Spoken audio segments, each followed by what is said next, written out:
184 लोगों की जो जान चली गई, जिसमें औरत, मर्द, बूढ़े, बच्चे हैं, बगैर पैसा का इंतजाम किए, बगैर बैंकों में उसका इंतजाम किए हुए गए, बगैर एटीएम में उसका इंतजाम किए हुए।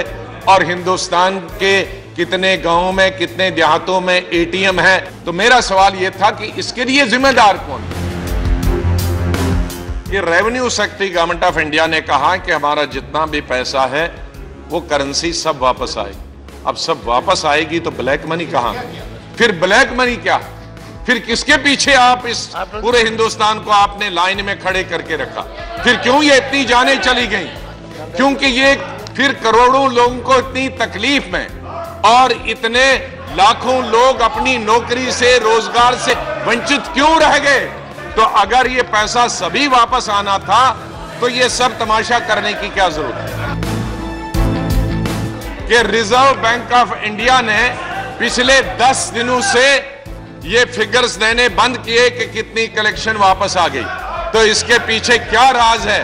क्या कुछ छुपाने वाली चीज है जिसको रिजर्व बैंक ऑफ इंडिया नहीं बताना चाहते हैं? लोगों के जज्बात से खिलवाड़ मत करें, और गरीब और मध्यम दर्जे के जो लोग हैं उनके बीच में दीवारें कायम न करें और उनके बीच में जंग न करें।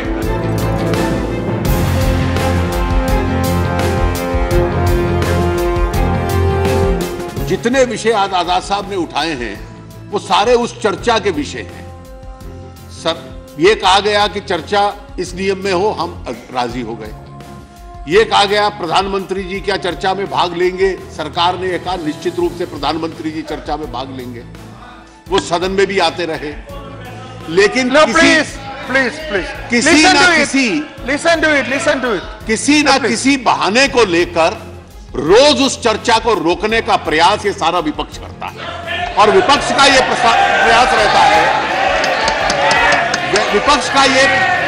रहता है कि 2 मिनट के लिए 0 आवर में विषय उठा दिया जाए, टेलीविजन कवरेज के लिए वो विषय उठे, लेकिन देश की जानकारी के लिए जो विस्तृत चर्चा होनी चाहिए उसकी अनुमति सदन में न दी जाए। सरकार इस प्रकार का जो हथकंडा अपनाया जा रहा है इसके लिए निश्चित रूप से तैयार नहीं है। जो चर्चा अधूरी है, अगर विपक्ष में हिम्मत है तो मैं आज भी चुनौती देता हूं कि उस चर्चा को तुरंत आरंभ किया जाए।